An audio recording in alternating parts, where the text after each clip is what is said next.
दोस्तों, टाइटैनिक जहाज एक ऐसा जहाज था जिसके बारे में आज बहुत सालों बाद भी लोगों को सुनना और जानना बहुत पसंद है। हम आपको बता दें कि टाइटैनिक जहाज दुनिया का सबसे बड़ा यात्री जहाज था। टाइटैनिक जहाज 31 मार्च सन 1909 में बनना शुरू हुआ था और इसके बनने का काम 31 मई 1911 को ख़त्म हुआ। इसके बनने के दौरान ही 2 लोगों की जान और 245 लोग घायल हो गए थे। टाइटैनिक जहाज 10 अप्रैल सन 1912 को साउथम्प्टन से न्यूयॉर्क के लिए अपनी पहली यात्रा के लिए रवाना हुआ था। लगातार 4 दिन की यात्रा के बाद 14 अप्रैल 1912 को वह अचानक एक आइसबर्ग से टकरा गया। इस टकराव से टाइटैनिक अपना संतुलन खो चुका था और वो पूरी तरह से टाइटैनिक समुद्र में डूब गया।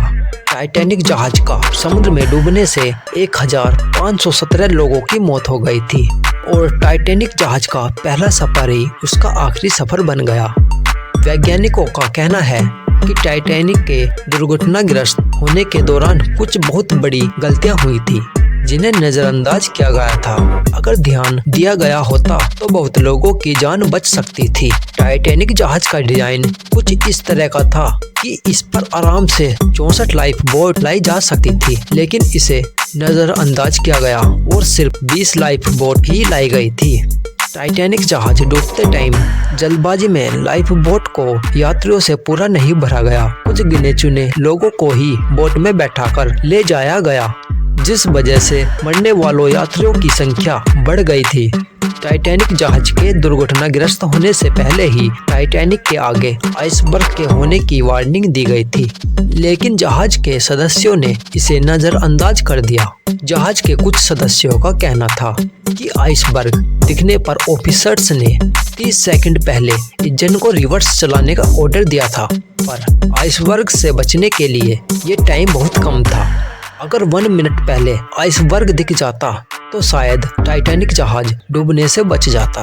माना जाता है कि दूरबीन की कमी भी टाइटैनिक जहाज का दुर्घटनाग्रस्त होने का भी एक बहुत बड़ा कारण है, क्योंकि क्रू मेंबर्स ऑफिसर्स के पास दूरबीन नहीं थी।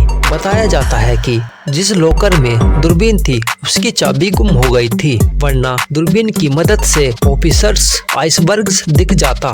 टाइटैनिक जहाज इतना शक्तिशाली था कि उसकी आवाज 15 किलोमीटर तक सुनाई दे सकती थी। अभी हाल ही में एक पनडुब्बी 18 जून को ओशियन गेट कंपनी की ये पनडुब्बी टाइटैनिक के मलबे का दृश्य देखने के लिए सफर पर निकली थी, लेकिन टाइटैनिक जहाज के करीब पहुंचने से पहले ही उस पनडुब्बी में ब्लास्ट होने की आशंका जताई गई थी। उसमें सफर करने वाले 5 लोग थे। इसमें ओशियन गेट के सीईओ स्टोकन, शहजादा दाऊद और उनके बेटे सुलेमान दाऊद, हामिश होल्डिंग और समुद्र विज्ञानी पॉल हेनरी नर्जियोलेट, ये 5 अरबपतियां शामिल थे जो कि पनडुब्बी विस्फोट के दौरान मर चुके थे।